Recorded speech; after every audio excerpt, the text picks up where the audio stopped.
제가 다시 한번 본문을 읽고 기도하고 시작하도록 그렇게 하겠습니다.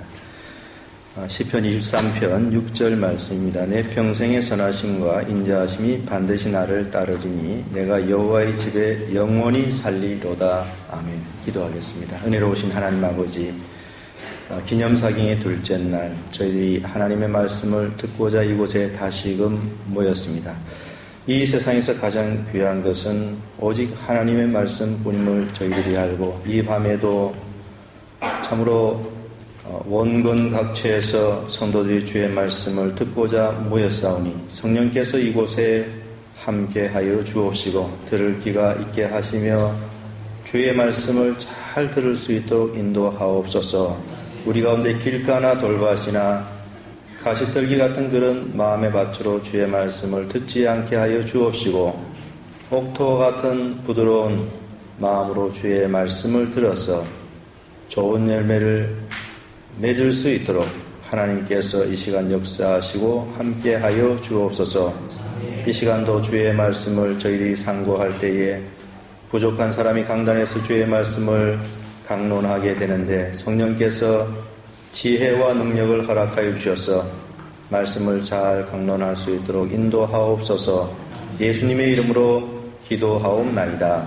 아멘. 어제는 제가 첫째 날로서 이제 세미한 소리라고 하는 그런 주제로 이제 말씀을 증거를 했었는데요. 참 중요한 그런 주제가 아닐 수 없습니다. 세미한 소리, 엘리야의 그 낙심되고 또 이 침체되어 있는 영혼을 하나님께서 회복시키시는데, 죄를 깨닫게 하시고 훈계하시고 회복시키시는데, 과연 하나님께서는 어떠한 수단을 통해서 그렇게 하셨는가에 대해서 제가 말씀을 드릴 때에 강한 바람이나 지진도 아니고 불도 아닌 세미한 소리라고 그렇게 말씀을 드렸습니다.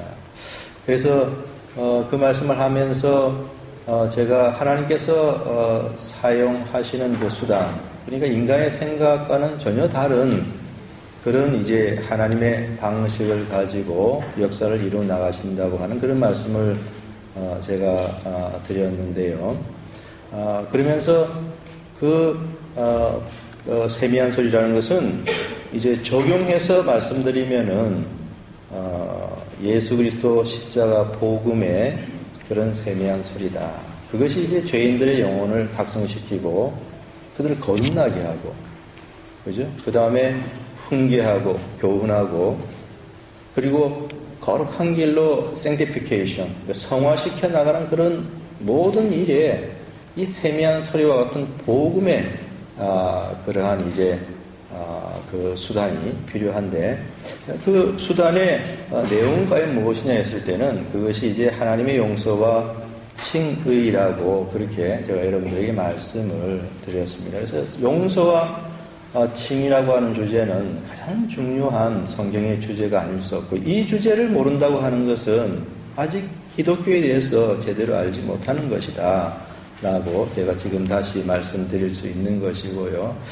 인간의 보기에는 세미한 소리가 대단히 연약하고 또 아무런 효력도 없는 것 같고, 강한 바람이나 지진이나 불에 비하면 세미한 소리는 정말 인간의 눈에 보기에는 연약한 것입니다. 아무런 역사도 이루어질 것 같이 하는 그런 것인데요. 그런데 그러한 세미한 소리와 같은 복음의 그 소리의 효과는 과연 무엇인가 했을 때는 그것은 대단히 강력한 그런 능력이 있는 것이고요.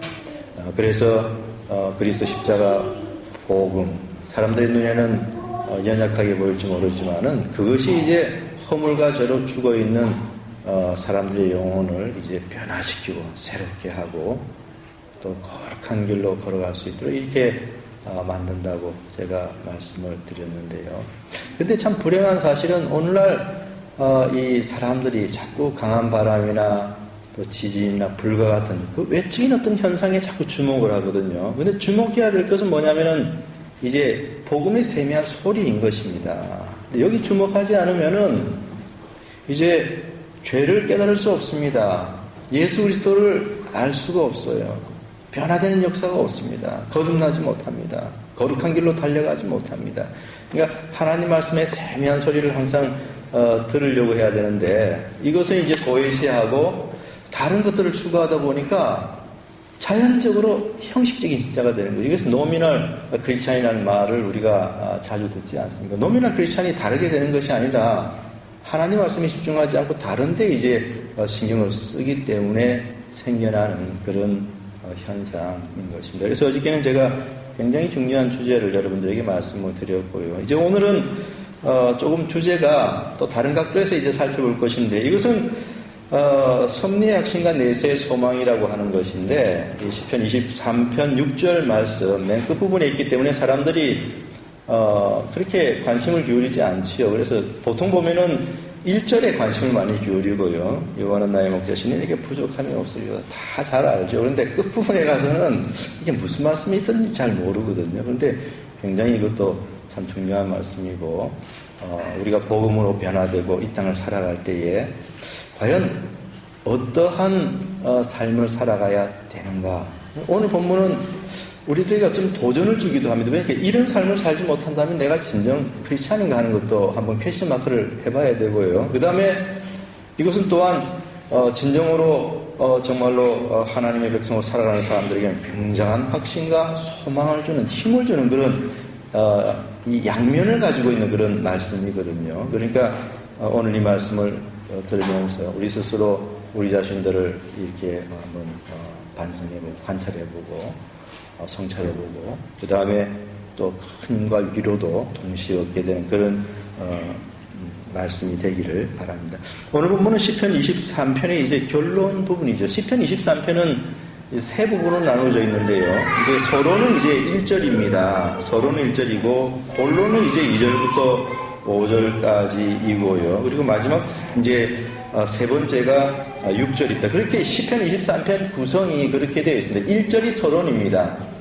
2절부터 5절이 본론이고요. 오늘 다루게 되는 6절이 이제 결론 부분인 것입니다. 이렇게 시편 23편은 세 부분으로 구성이 되어져 있는데요. 다윗은 서론격인 1절에서 여러분들이 너무나 잘 알고 사랑하는 그 고백을 합니다. 여호와는 나의 목자시니 내게 부족함이 없으리로다. 그렇게 이제 고백을 하는데요. 하나님께서 자신의 목자가 되시기 때문에 모든 일에 있어서 자족하고 만족한다. 그렇게 고백을 하였죠. 그 다음에 이제 본론에 들어가서 2절부터 5절까지 해서는 어떻게 해서 자기가 이렇게 만족하고 있는지, 부족함이 없다고 했으니까 만족한다는 뜻 아니겠습니까? 어떻게 해서 자기가 이렇게 만족하고 있는지를 이제 설명을 해주는데 그 내용은 그가 나를 푸른 풀밭에 누이시며 쉴만한 물가로 인도하시는 도다. 내 영혼을 소생시키시고 자기 이름을 위하여 의의 길로 인도하시는 도다. 내가 사망의 음침한 골짜기를 다닐지라도 해를 두려워하지 않을 것은 주께서 나와 함께 하심이라. 주의 지팡이와 앞뒤가 나를 안위하시나이다. 주께서 내 원수의 목전에서 내게 상을 차려주시고 기름을 내 머리에 부으셨으니 내 잔이 넘치나이다. 여러분들이 많이 사랑하는, 제가 이렇게 읽으니까 어떤 분들은 그걸 또 이렇게 외웠는지 따라 하시는데, 그죠? 따라 하셨죠?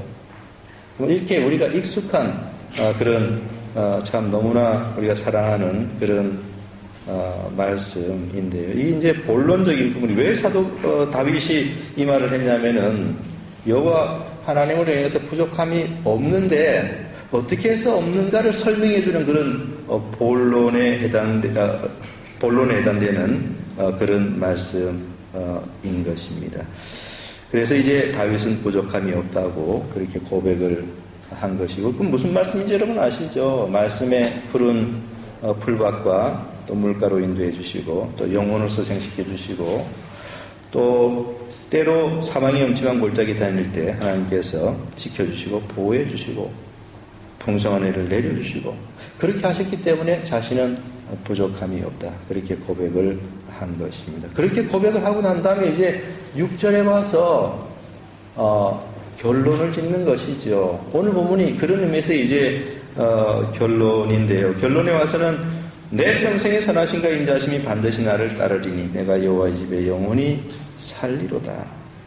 그렇게 말을 하고 있습니다. 이것은 다윗이 이제 결론 부분에서 하나님께서 지금까지 자신을 인도해 주셨고 앞으로도 동일하게 인도해 주실 것이라고 하는 것을 이제 확신하고 있는 것이고요. 뿐만 아니라 더 나아가서 이제 자신은 내세에서 영원히 그 목자 되시는 여호와 하나님의 집에 거하게 될 것이다. 이제 그것을 이제 확신 가운데 소망하는 그런 내용인 것입니다. 이게 오늘 본문 6절 말씀의 내용인데요. 여기 두 가지 중요한 진리가 들어있는데 그것은 바로 섭리의 확신과 내세의 소망인 것입니다. 섭리의 확신과 내세의 소망이다. 그래서 오늘 이 밤에 제가 이 두 가지 중대한 진리를 차례대로 여러분들에게 말씀드려 보고자 합니다. 첫 번째는 이제 섭리의 확신이지요. 6절 상반절입니다. 내 평생에 선하심과 인자하심이 반드시 나를 따르리니라고 그렇게 말을 하고 있습니다.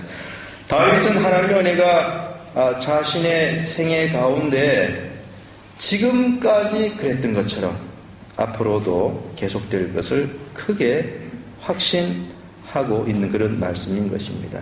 내 평생이라고 했으니까 이것은 자신이 얼마를 더 살지 모르지만은 그 남아있는 시간 동안에라는 그런 뜻이겠지요. 그죠? 내 평생에. 자신이 앞으로 얼마나 더 살지 모르죠. 하나님께서 결정하시는 것이고, 우리가 잘 쓰는 말 중에 하나님께서 뜻하시면, 그죠? God willing.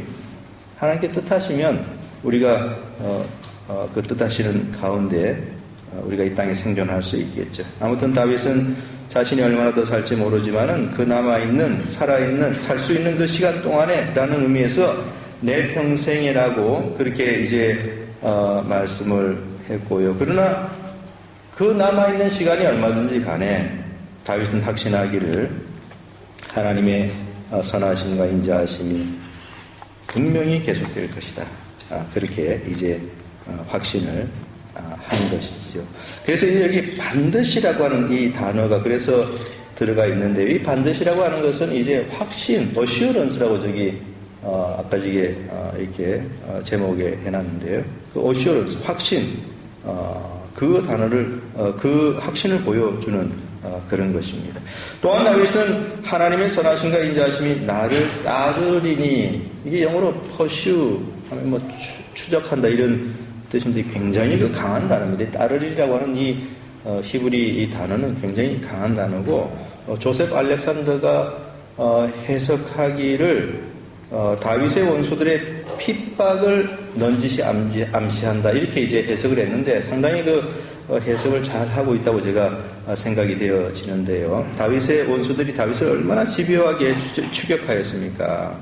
아주 집요하게 다윗을 죽이려고 사울 왕이라든지 막 그런 사람들이 다윗을 추격하면서 이산저산 도망다닐 때 쫓아다니지 않았습니까? 근데 조셉 알렉산더의 그 해석에 보면은 이 따른다고 하는 이 단어가 그것을 암시해주고 있다 이렇게 잘 설명을 해주는데요. 오늘 본문에서 바로 그런 의미를 함축하고 있는 단어를 사용하면서 하나님의 선하심과 인자하심이 그 정도로 자신을 추격한다.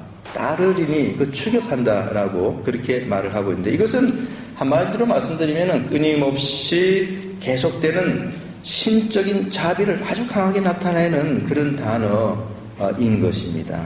다윗은 하나님의 선하심과 인자하심이 자신의 남은 생애 동안에도 중단 없이 계속될 것을 크게 확신하고 있는 것이지요. 내 평생의 선하심과 인자하심이 반드시 나를 따르리니. 그러니까 지금까지도 하나님께서 선하심과 인자하심으로 자기를 이제 인도해 오셨고, 남은 여생 얼마나 될지는 모르지만 그때도 분명히 하나님께서 자신과 함께 하실 것이다 라고 하는 그런 확신을 여기서 말을 해주고 있는 것입니다.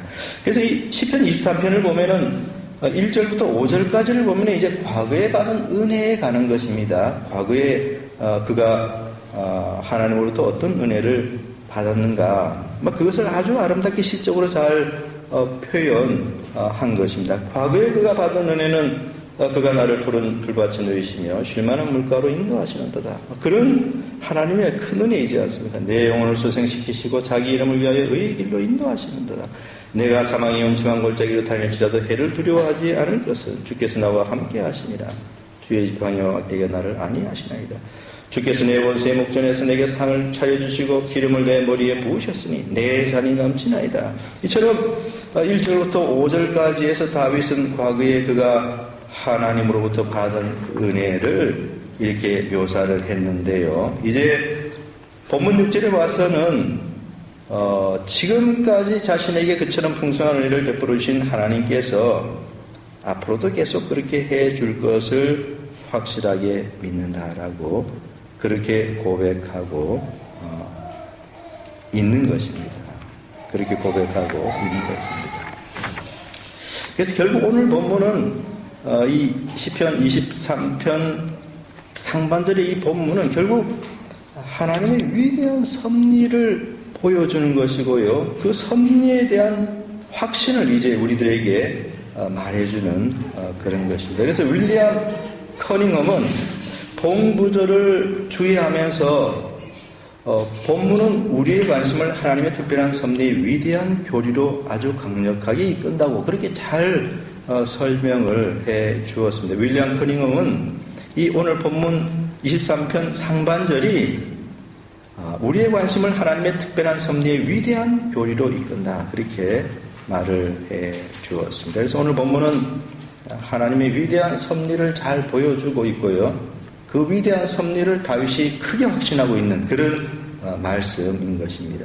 섭리라고 하는 것은 창조된 피조물을 하나님께서 보존하시는 일을 일컫는 그런 말입니다. providence 이렇게 영어로 말을 하는데 이거 이제 우리 한국말로 이제 섭리라 이렇게 번역을 하는데 이 섭리라고 하는 것은 창조 다음에 섭리이지 않습니까? 창조 다음에 섭리인데 창조라고 하는 것은 무에서 이제 하나님 말씀으로 천지 만물을 창조한 것이고요.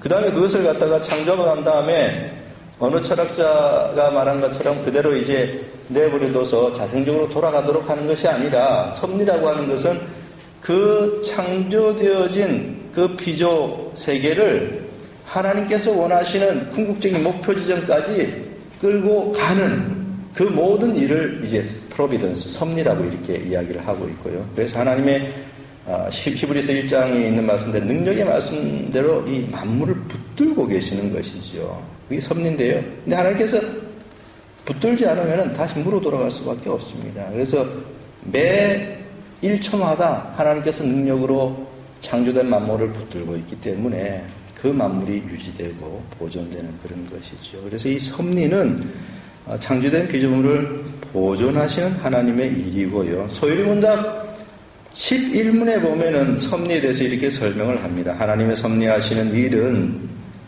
지극히 거룩함과 지혜와 권능으로서 모든 창조물과 그 모든 행동을 보존하시며 지리하시는 일이다라고 하였습니다. 하나님께서 지혜와 권능으로 피조물을 보존하시며 또한 주관하시는 것입니다. 그렇기 때문에 이 세상에 맹목적인 운명이라든지 또 우연하게 일어나는 그런 일은 결코 없는 것이죠. 우리들의 눈에 그저 우연하게 일어나는 것처럼 보일지 모르겠지만은 그러나 그것은 절대로 우연이 아니고요.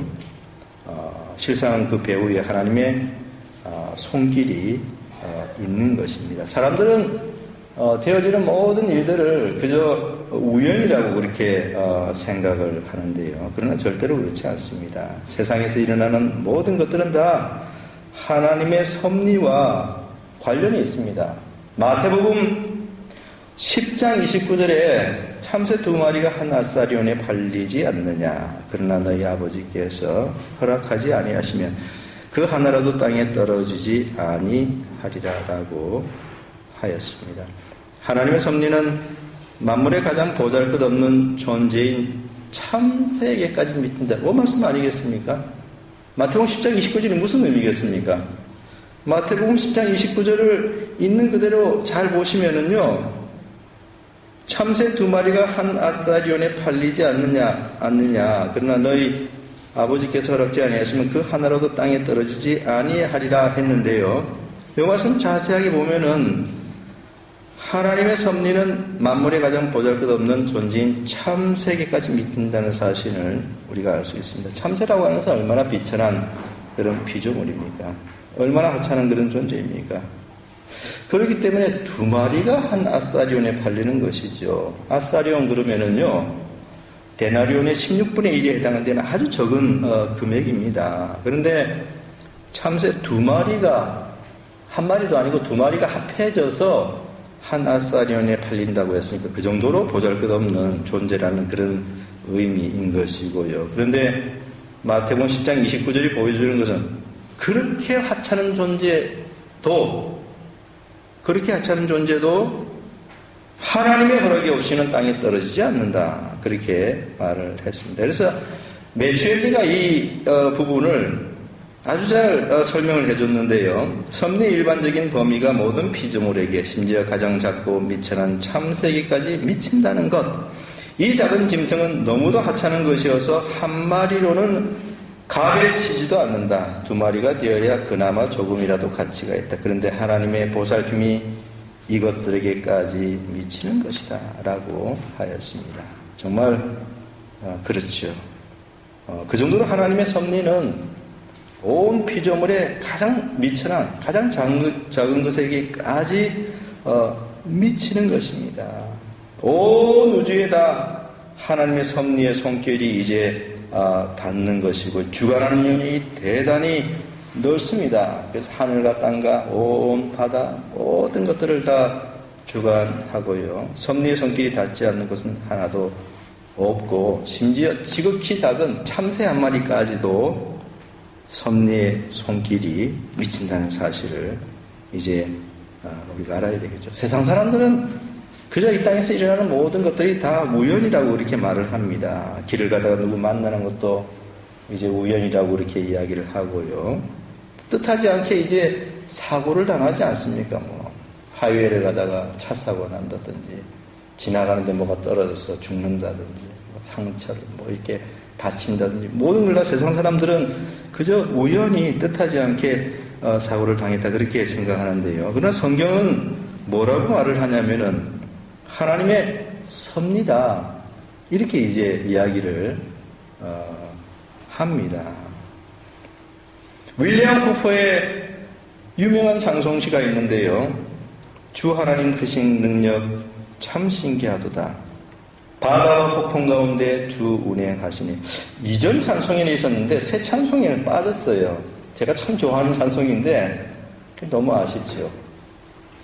주 하나님 크신 능력 참 신기하도다. 바다와 폭풍 가운데 주 운행하시네. 이거 섭리를 노래하는 그런 찬송시인데요. 윌리엄 쿠퍼 이 찬송시 대단히 유명합니다. 영어 가사는 이렇습니다.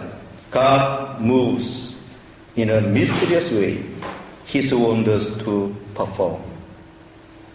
God moves in a mysterious way. His ways to perform. 하나님은 신비스러운 방식으로 움직이시며 놀라운 일을 행하신다. 그 다음 이제 가면은요. He plants his footsteps in the sea and rides on the storm. 이랬습니다. 그는 바다에 그의 발자국을 남기시며 폭풍을 타신다. 굉장히 시적이지 않습니까?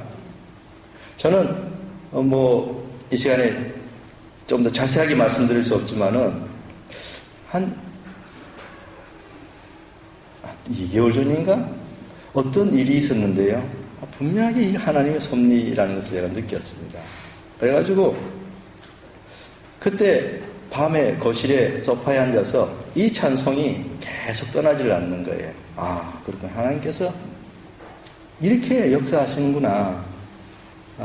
굉장히 은혜로운 그런 밤이었습니다. 이 시는 하나님의 섭리를 아주 잘 표현을 해주고 있는 그런 것인데요. 하나님께서 이렇게 참 경이롭고도 놀라운 일을 행하시고요. 궁극적으로 하나님께서 계획한 모든 것들은 다 이루어지게 되어 있습니다. 그래서 토마스 와스는 뭐라고 이야기를 했냐면은 하나님의 섭리는 우주의 모든 수레바퀴를 돌리는 손이라 이렇게 말을 하였습니다. 하나님은 인간의 역사를 움직이시고 또 인생들을 주관하시고요. 하나님은 땅에서 일하는 모든 일들을 명령하시는 그런 것이죠. 참 이런 하나님의 섭리, 참 우리가 이야기하자면은 끝도 없죠. 시간이 부족합니다. 하나님의 섭리. 찰스 스펄전, 여러분 아시죠? 영국의 위대한 설교자 찰스 스펄전. 얼마나 유명하고 위대했던지 당시에 미국 사람들은요, 영국의 수상이 스펄전인 줄 알았어요. 그 정도로 유명한 위대한 설교자인데, 그가 어린 나이인데도 불구하고 워드비치 교회에서 담임 목사를 했습니다. 담임 목사를 했어요. 그 어린 나이에도 불구하고 그때가 아마 15세 때 그가 회심했죠. 15세 때 그 회심의 역사도 대단합니다. 그 다음에 15세부터 20세 바로 그 전에 캠브리지에서 멀리 떨어지지 않은 이제 워드비치에서 이제 목회를 했는데요. 근데 그의 아버지는 그의 아들이 최고의 교육을 받기를 원해가지고 이제 대학에 갔으면 그렇게 했어요. 근데 스펄전은 그게 탐탁지는 않았습니다. 그러나 아버지께서 이야기하기 때문에 필요하다면 내가 한번 추진해 볼 의향이 있다 그랬습니다. 그래서 이제 그 스테프니 대학을 이제 생각을 하고 그 교장인 요셉 앵거스 박사를 이제 만나기로 했거든요. 그래서 이제 면담해가지고 잘 되면 이제 그 대학에 이제 들어가는 거죠. 그러니까 여기 모르비치 교회에서 이제 목회를 하고 있다가 그걸 그만두고 이제 그 대학에 들어가서 공부하고 그 다음에 또 이제 목회를 하는 그런 일이 되는 것이겠죠. 그래서 어쩐지 간에 그 대학의 교장인 앵거스 박사를 만나기로 그렇게 했는데요. 이제 면담을 어디서 하려고 했냐면 캠브리지에 있는 유명한 출판업자 다니엘 맥밀란의 집에서 이제 하기로 했습니다. 그 집이 아마 굉장히 컸던 모양이에요. 거기서 이제 만나기로 했고요. 그래서 이제 스펄전은 약속 시간이 되어서 그 집에 도착을 했습니다. 그랬더니 하녀가 스펄전이 이제 안내해가지고 대기실에 이제 기다리라고 이제 했지요. 대기실 기다리게 했습니다. 거기서 이제 앵거스 박사가 도착하기를 기다렸는데요. 2시간이 지나도록 오지 않는 것입니다. 2시간이 지나도록 오지 않는 것입니다. 나중에 이제 알고 보니까 앵거스 박사도 제 시간에 왔는데 이 하녀가 다른 방으로 이제 안내를 했어요. 그러니까 두 사람은 각각 다른 방에서 오랜 시간 서로 왜 상대방이 안 오는가 하면서 이제 기다리고 있었던 것인데요. 그런데 앵거스 박사는 스펄전이 나타나지 않으니까 또 자기가 이제 집으로 돌아가서 기차를 타야 이제 되었기 때문에 기차 시간 놓치면 안 되기 때문에 그냥 어느 정도 시간을 기다리다가 이제 그 집을 떠났어요. 그리고 난 다음에 이제 얼마 지나지 않아가지고 스펄전이 그 사실을 알게 되었지요. 그래서 결국은 이제 서로 만나지 못하고 말았는데요. 스펄전이 이제 그 일이 있고 난 저녁에 들판을 걸어가고 있을 때 그 어긋났던 일을 생각을 하였는데요. 갑자기 그의 마음에 스쳐가는 그런 생각이 있었습니다. 그의 마음을 압도하는 듯한 하나의 생각이 아주 선명하게 그의 머리를 스쳐갔는데요. 그것은 뭐냐니까 그대 자신을 위해 훌륭한 것을 구하는가, 그것을 버리라라고 하는 그런 이제 생각이었습니다. 그래서 그 순간부터 스펄전은 그 대학에 가지 않기로 그렇게 이제 결심을 이제 했고 자신은 워드비치에서 그 목회를 이제 계속 하겠다고 이제 마음을 먹었지요. 근데요, 그랬기 때문에 사실 그가 런던의 제일 큰 침례교인 뉴팍 스트리트, 그게 나중에 이제 교회 이름이 메트로폴리탄 터버너클 처치로 바뀝니다. 그 큰 교회의 담임이 될 수 있었어요. 거기 있었기 때문에. 거기 없었어 대학교 갔으면은 그 큰 메트로폴리탄 터버너클 그 교회에 담임이 될 수 없었을 것입니다. 그래서 이제 런던 침례교회 그 큰 교회를 맡게 됐을 때 나이가 몇 살인지 아세요? 19살이었어요. 19살에 그 큰 교회 담임이 되었죠. 근데 만약 거기서 그 박사를 만났더라면은 그의 인생은 완전히 달라졌을 것입니다. 그래서 스펄전은 앵거스 박사를 그때 만나지 못한 사건을 가리켜서 뭐라고 했냐면은 하나님의 손에 의한 하녀의 실수. 이해되시죠? 예, 하나님의 손에 의한 하녀의 실수라고 이렇게 말을 했는데요. 이게 바로 참 하나님의 섭리인 것입니다. 다윗이 오늘 본문 시편 23편 6절에서 내 평생의 선하심과 인자심이 반드시 나를 따르리니 이렇게 말을 하고 있는데 이거 하나님의 섭리를 크게 확신하고 있는 그런 말씀인 것입니다. 그리고 이 하나님의 섭리는 때로 우리가 어려운 공경에 처했을 때에 우리에게 큰 위로가 되는 그런 교리라는 사실을 분명히 알아야 되겠습니다. 물론 이게 크리스찬이 제대로 되지 않은 사람이 이 교리를 붙들고 위로를 삼으면요, 이게 굉장히 곤란합니다. 그 사람은 이제 진정한 크리스찬이 되기 위해서 이제 노력을 해야 되지요. 하나님 말씀을 더 듣고. 근데 아직 진정한 크리스찬이 되지도 않았는데 이런 거 가지고 위로받고 이러면은 그 사람 나중에 신앙생활이 굉장히 이게 형식화가 되어져 가는데, 그러나 진정으로 하나님을 믿는 백성, 그 백성들에게 이건 굉장한 위로를 줍니다. 굉장한 위로를 주고요. 심지어 공경에 처했을 때도 큰 위로와 힘을 주는 그런 교리인 것입니다. 때로 우리 그리스도인들에게 나쁜 일들이 생길 수 있는데요. 그러나 이것 역시 하나님의 섭리의 과정인 것을 우리가 분명히 알아야 됩니다. 환난과 핍박을 어떻게 보아야 합니까? 우리들에게 고난과 고통이 닥칠 때 어떻게 이해합니까? 또 반대편으로 악인이 형통한 것을 볼 때에 우리는 그것을 어떻게 이해해야 하는 것입니까? 우리들은 때로 나쁜 일을 만나게 되고 그럴 때 참 하나님의 섭리가 이상하다, 너무 이상하다 이렇게 생각할 때도 있는데요. 그러나 그 가운데서도 하나님께서는 섭리로 분명히 역사하고 계신 것을 우리가 알아야 되고요. 위대한 신학자 어거스틴이 우리는 악인에게 신세를 지고 있으니 곧 그들은 본의 아니게 우리에게 선을 베푸는 셈이다라고 했는데요. 참 이 구절은 제가 살아가다 보면 자주 생각이 나요. 우리는 악인에게 신세를 지고 있으니, 우리는 생각할 때 악인이 우리들에게 너무나 큰 해를 끼쳐가지고 마음에 그냥 분노와 또 여러 가지 것들이 있는데 본의 아니게 우리가 그 악인에게 신세를 지고 있다 그랬어요. 그 뭐냐니까 그들은 본의 아니게 우리에게 선을 베푸는 셈입니다. 그래서 오랜 세월 이제 지나간 다음에 보니까 그 악인 때문에 사실 자기가 이렇게까지 참 잘 온 것이지요. 그래서 참 그때 그걸 당할 때는 굉장히 힘들고 어려웠지만은 결국 나에게 선이 되었구나, 그런 것을 이제 깨닫게 되는데요. 또 하나님께서는 이처럼 나쁜 일이든지 좋은 일이든지 모든 일들을 다 선으로 그렇게 인도하시고요. 로마서 8장 28절이 그것을 말하는 아주 유명한 구절인데, 우리가 알거니와 하나님을 사랑하는 자고 그 뜻대로 부르심을 입은 자들에게는 모든 것이 합력하여 선을 이루느니라라고 했습니다. 여기 모든 것은 좋은 일뿐만 아니라 나쁜 일도 포함되는 것입니다.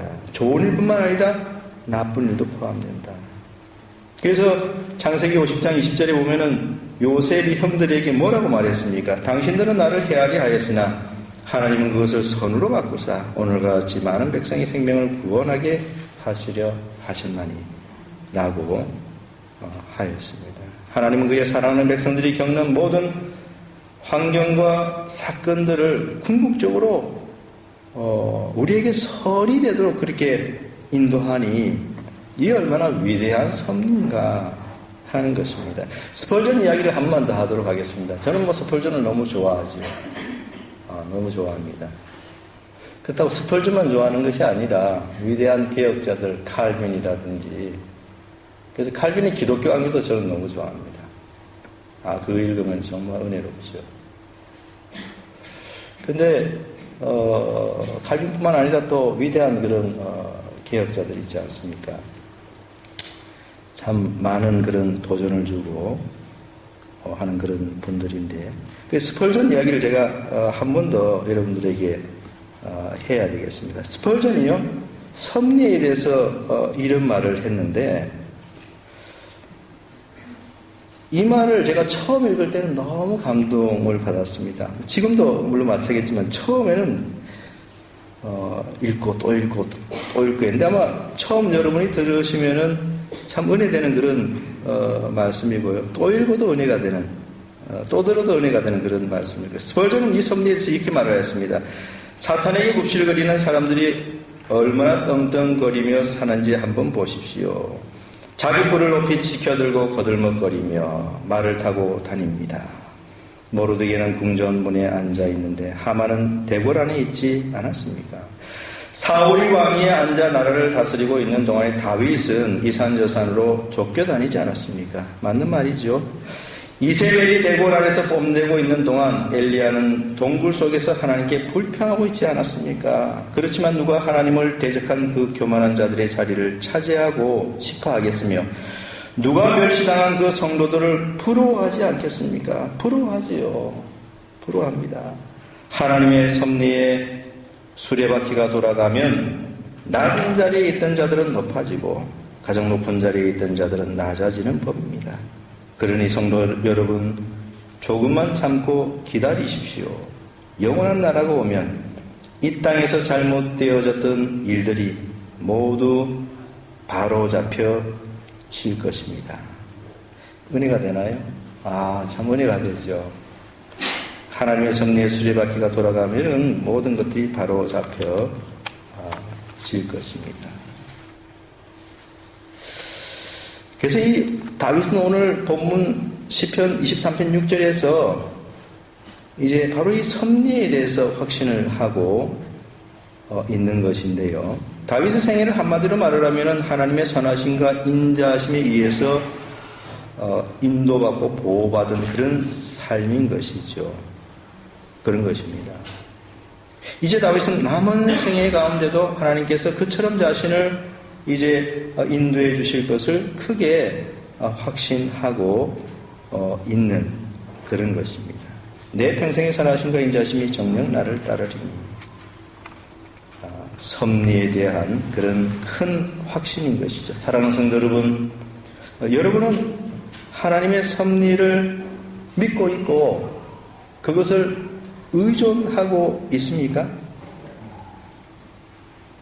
여러분은 하나님께서 지금까지 여러분을 하나님의 선하심과 인자하심으로 인도해 오셨음을 확신하고 있는가 하는 것입니다. 우리 모두 다윗과 같이 내 평생의 선하심과 인자하심이 정녕 나를 따르리니, 지금까지 나를 하나님께서 섭리로 인도해 오셨던 것처럼 앞으로 남은 생에 얼마 될지 모르지만 그동안도 하나님께서 분명히 지금과 같이 에베네셀로 나를 분명히 인도해 주실 것이라고 하는 그 확신에 대한 강한, 그 섭리에 대한 강한 그런 확신을 여러분도 할 수 있어야 되겠습니다. 이제 본문 6절에서 두 번째로 마지막 말하는 그 진리를 이제 말씀드리도록 하겠는데요. 두 번째 진리는 이제 내세의 소망입니다. 그래서 오늘 본문 하반절에 보니까 내가 여호와의 집에 영원히 살리로다라고 그렇게 말을 하고 있습니다. 그래서 이 시편 23편은 내가 여호와의 집에 영원히 살리로다 굉장히 그 아름답게 끝나고 있는데요. 다윗은 여기서 내세의 소망을 말하고 있고 그것으로 그의 시를 끝내고 있습니다. 목자가 양떼들을 이제 양무리에서 이제 내어가지고 넓은 들판으로 나가면은요 어떻게 합니까? 나가면 이제 푸른 풀밭과 쉴만한 물가로 이제 인도하게 되면은요 그곳에서 이제 양들은 그 싱싱한 풀을 뜯어먹고 한낮에 그렇게 하지요. 그 다음에 목이 마르면 어디 갑니까? 시내가로 가서 물도 마시고. 그런데 그런 좋은 일만 있는 것이 아니라 이제 이곳저곳 다니다 보면은 어떻게 됩니까? 음침한 골짜기도 이제 지나야 될 그런 때도 있지 않습니까? 어둑어둑해지는 그 즈음에 음침한 골짜기를 지나면은 주변에서 이제 사나운 짐승의 울음소리가 들리지 않습니까? 그러면 이 양들이 굉장히 무서워하지요. 굉장히 무서워합니다. 그럼에도 불구하고 목자가 그들을 잘 보호해주고 인도해 주어서 무사히 그곳에서 이제 벗어나게 되는데요. 그렇다고 위험이 그것으로 끝이 아니라 때로 이제 상처를 이제 상처가 나기도 하고 또 때로는 병들기도 하고 또 어떤 경우에는 잘못된 길로 갔다가 방황하다가 목자가 와서 찾아줄 때까지 이제 그렇게 방황하는 그런 경우도 있고 어쩐지 간에 야구리에서 아침에 나와서 저녁 때까지 이렇게 있는 동안에는 여러 가지 일들이 있습니다. 그렇게 되다가 이제 어둑어둑해지고 이제 저녁이 되면은 목자의 집으로 그 양우리로 다시 돌아가지 않겠습니까? 그래서 그 목자가 양들을 다 모아놓고 이제 다시 그 우리로 돌아올 때에 그 양들이 기분이 얼마나 좋겠습니까? 그리고 저기 이제 우리가 보이면은 야 우리 목자의 집이다. 막 그렇게 다들 기쁨으로 외칠 것입니다. 왜냐하면 그 우리에 들어가면 더 이상 이제 맹수의 공격 염려하지 않아도 되죠. 또 더위와 추위도 이제는 염려하지 않아도 됩니다. 더위라든 추위 때문에 고생하는 그런 일도 없고 양우리 목자의 집으로 이제 들어가게 되면은 모든 것이 다 갖추어져 있기 때문에 평온하고 따뜻하죠. 그래서 그 우리는 양들에게 이제 안식처인 것입니다. 안식처인 것입니다. 그래서 이 다윗은 목자 되신 여호와 하나님을 따라서 광야와 같은 그런 인생길을 이제 걸어왔는데요. 이제 그는 저 하늘에 있는 여호와 하나님의 집을 이제 그리워하고 바라보고 있는 것이죠. 그래서 이 시편 23편의 6절 하반절은요. 다윗이 그 영원한 하늘나라에 있는 여호와의 집 그곳을 이제 그리워하며 내세의 소망을 말하는 그런 구절인 것입니다. 그래서 이 23편 6절 하반절은 내세의 소망 그것을 말하고 있는 것이고요.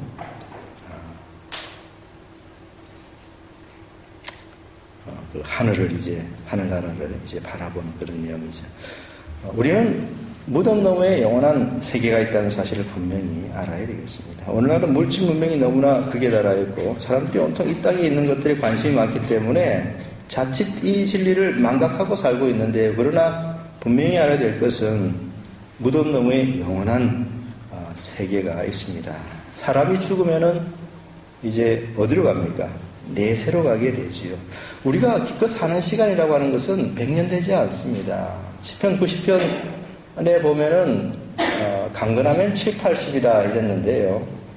제가 사람 인생이 짧습니다. 기껏해 7, 80삽니다 했더니 그 설교 마치고 나서 어떤 분이 저에게 목사님 요즘 100세까지 삽니다 그러더라고요. 근데 7, 80이나 100세나 다 그거 얼마 안 되는 것입니다. 어쩐지 간에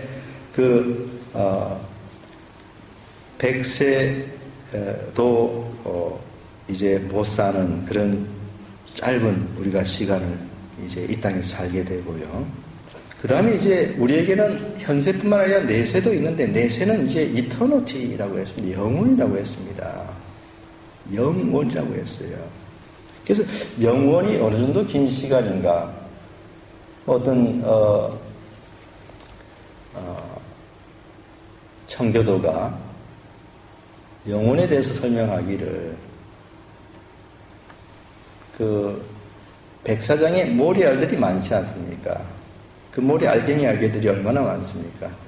그런데 천년에 한 번 와서 모리 알갱이를 하나 집어서 다른 데로 이제 갖다 옮기는데요. 그 많은 백사장에 있는 이제 모래들을 다 옮기려고 하면 어느 정도의 시간이 필요할까요? 근데 그 다 옮겼을 때 그 시간이 영원의 시작이라는 거예요. 그러니까 이 영혼이라고 하는 것은 굉장한 시간이지요. 우리는 기껏해야지 100세입니다. 7, 80세 사는데 그 이후의 내세는 무궁한 시간이 이제 기다리고 있는데 그 무덤 너머에 영원한 세계가 이제 있는 것이고요. 또 그 내세는 오직 두 곳밖에 없습니다. 그게 천국과 지옥이지요. 가톨릭에서는 연옥을 말하고 있는데 그것은 성경이 없는 교리이기 때문에 고려할 가치가 일부에 고려할 가치가 없는 것입니다. 연옥이라는 곳은 없지요. 내세는 오직 천국과 지옥 두 장소만 존재하고 믿는 자들이 죽어서 가는 곳은 천국이고 불신자들이 죽어서 가는 곳은 이제 지옥인 것이죠. 그렇다면은 믿는 자들이 가는 그 천국, 오늘 본문에서 다윗이 여호와의 집이라고 했는데 이게 천국입니다. 이 여호와의 집은 과연 어떠한 곳인가?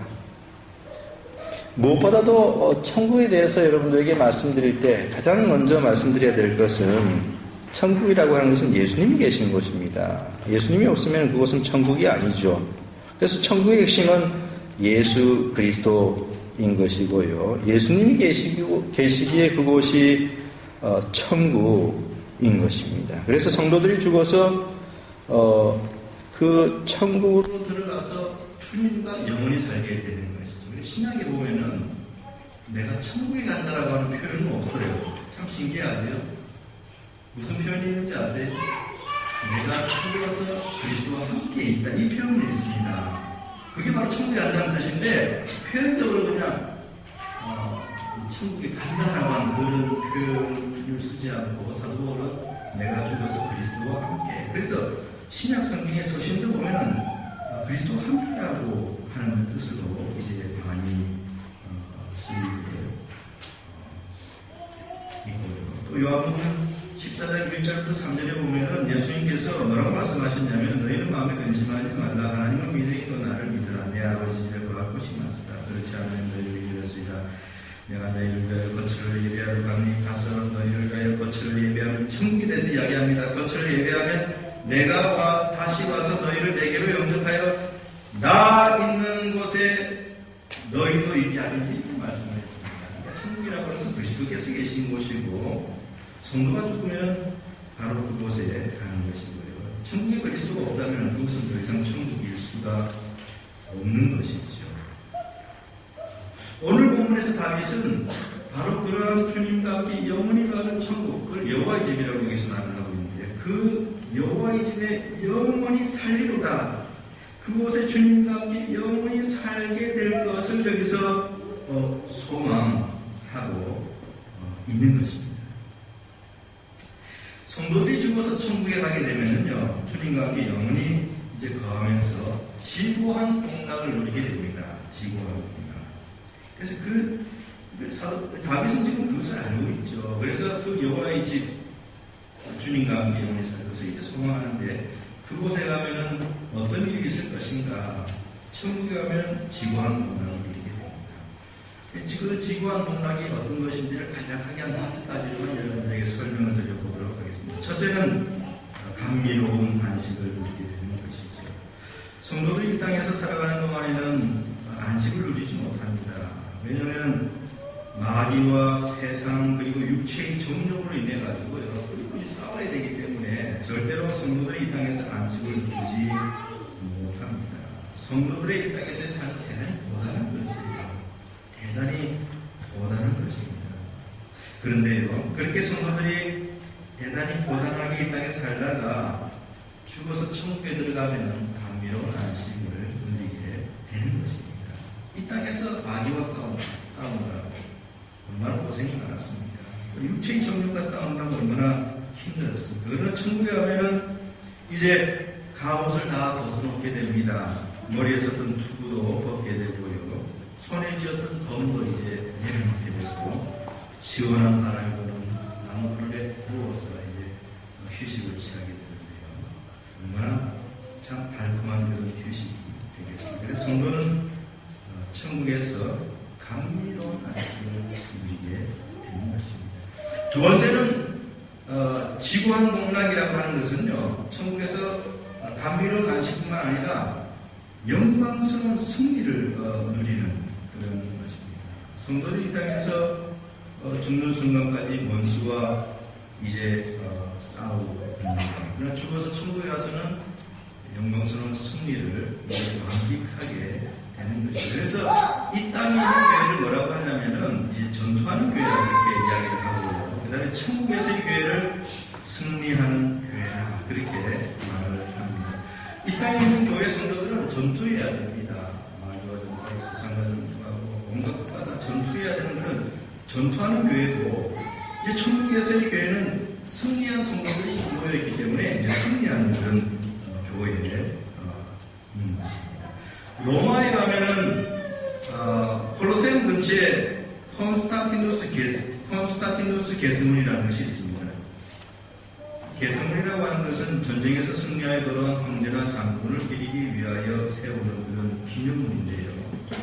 이 로마에는 게스문이 3개가 있습니다. 콘스탄티누스 게스문, 티투스 게스문. 이 티투스라는 게 디도 황제죠. 디도 황제가 장군이었을 때 AD 70년에 예루살렘 성전을 이제 파괴한 그 장군인데요. 그가 나중에는 이제 로마의 황제가 됩니다. 티투스 황제, 그 황제가 계십니다. 그리고 septimius 세베투스 게스문, 이렇게 이제 로마에는 3개의 게스문이 있는데요. 그 중에서 가장 규모가 크고 잘 보존되어 있는 것이 바로 콘스탄티누스 게스문입니다. 이 게스문은요, 기독교를 동일한 콘스탄티누스 황제가 그의 정적 막센티우스와의 전쟁에서 싸워 승리한 것을 기념하기 위해서 AD 315년에 이제 세워진 그런 게스문인데요. 그 게스문이 이제 사진 같은 데도 이렇게 잘 볼 수 있습니다. 근데 그 게스문 이렇게 보면은 거기 글자들이 써 있는데요. 그 글자의 내용은 뭐냐면은 올로미와 노아시민이 콘스탄티누스 황제에게 승리를 기념하기 위하여 게스문을 세웠다라는 그런 내용이 거기에 들어가 있습니다. 그래서 이제 콘스탄티누스 이 게스문이 세워지고 난 다음에는 그 다음에 이제 전쟁에서 승리한 장군들이 이제 돌아오게 되면요, 로마 시민들의 환영을 받고 이 게스문을 통과해가지고 로마 중심부로 이제 들어오게 됩니다.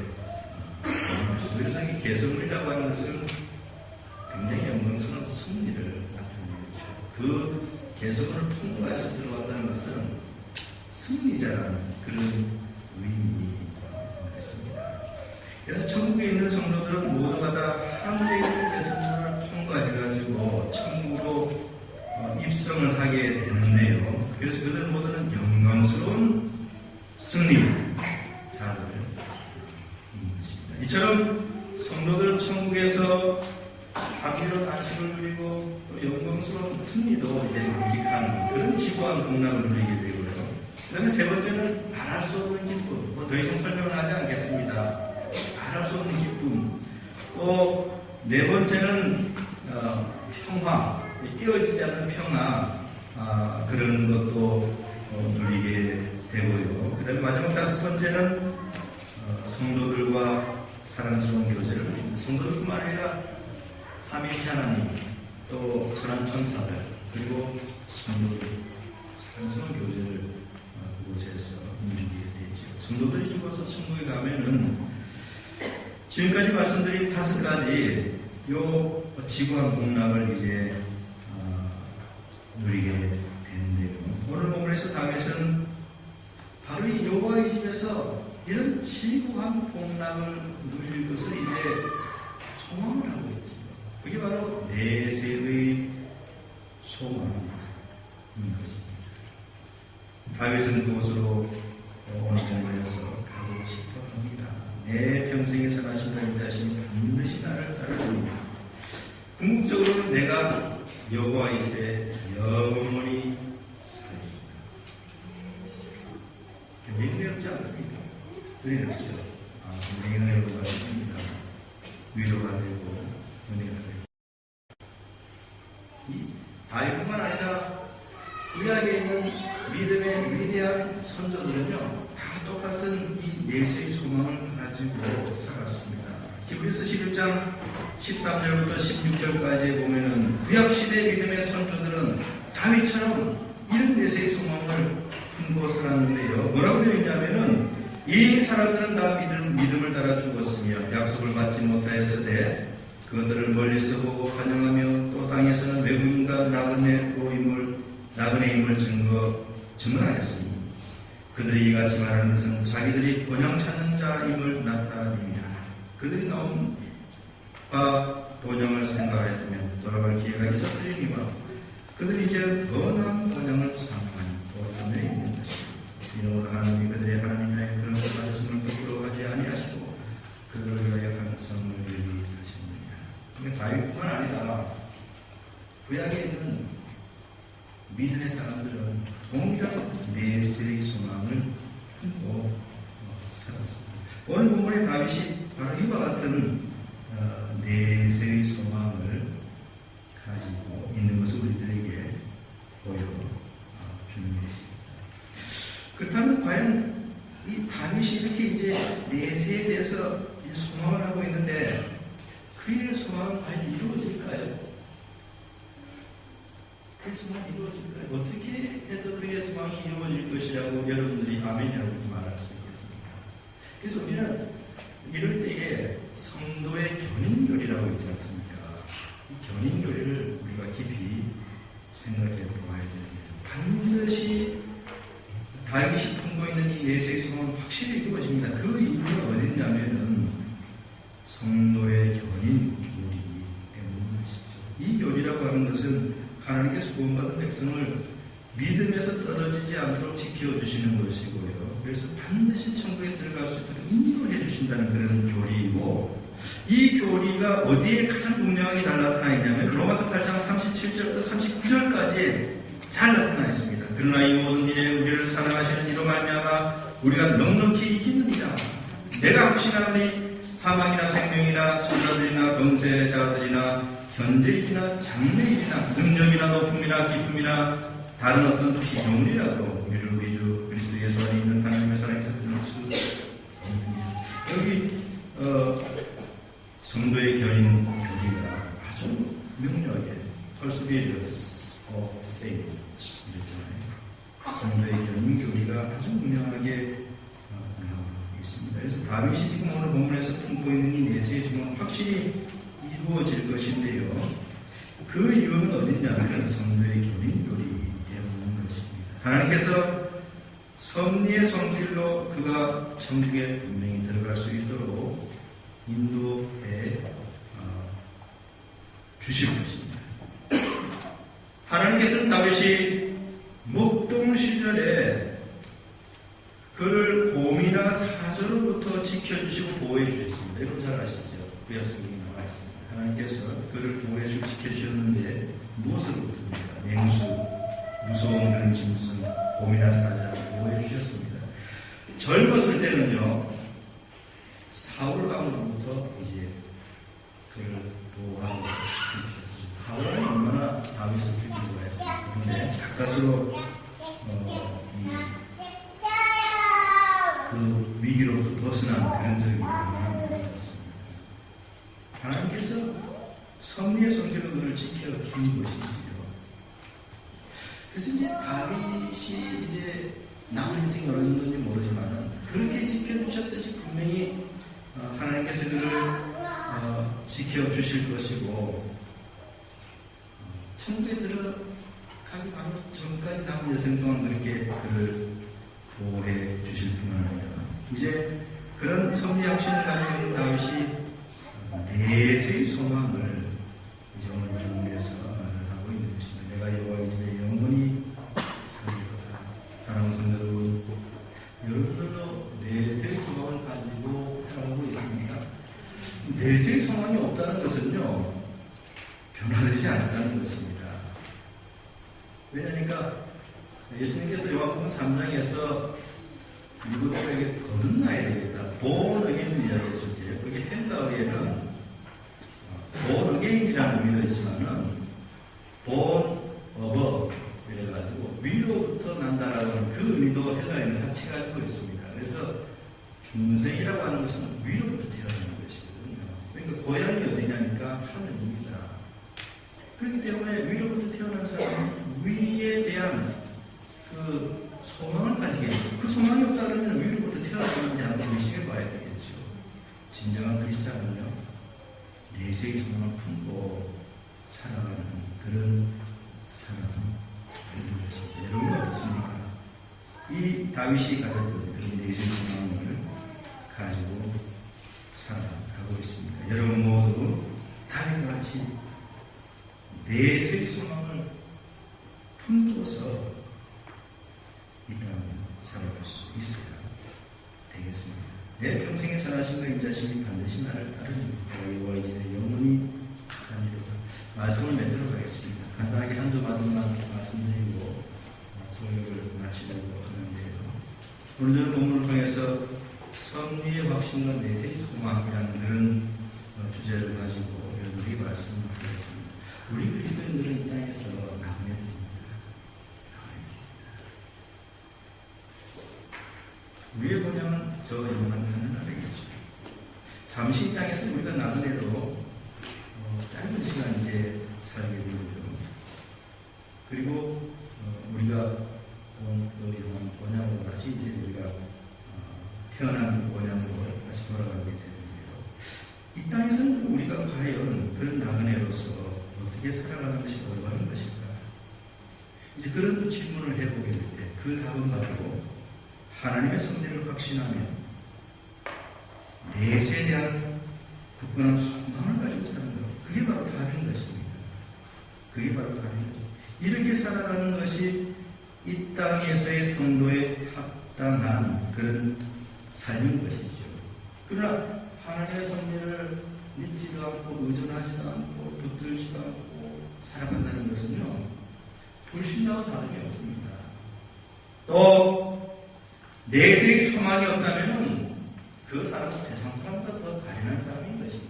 그러니까 진정한 크리스찬은 반드시 섭리에 대한 확신과 내세의 소망을 가지고 살아가야 되는 것입니다. 여러분 모두도 이와 같은 하나님의 섭리를 확신하며 영원한 하늘나라 그 내세를 굳건히 소망하며 살아가는 그런 진실한 그리스도인으로 이 땅을 살아갈 수 있게 되시기를 바랍니다. 기도하겠습니다. 은혜로우신 하나님 아버지, 이 저녁에 시편 23편 6절 참 너무나 중요한 진리를 말해주고 있고 또 너무나 아름다운 이 시의 결론 부분을 저희들이 살펴보면서 다윗이 가졌던 그 섭리에 대한 확신 또 내시에 대한 소망 그것이 무엇인지를 우리들이 배웠습니다.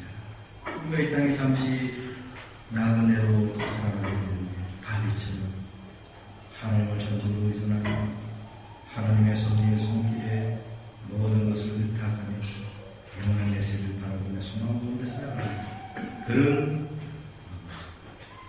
헛사하는 장로교의 성도들이 다 되게 하옵소서. 예수님의 이름으로 기도하옵나이다.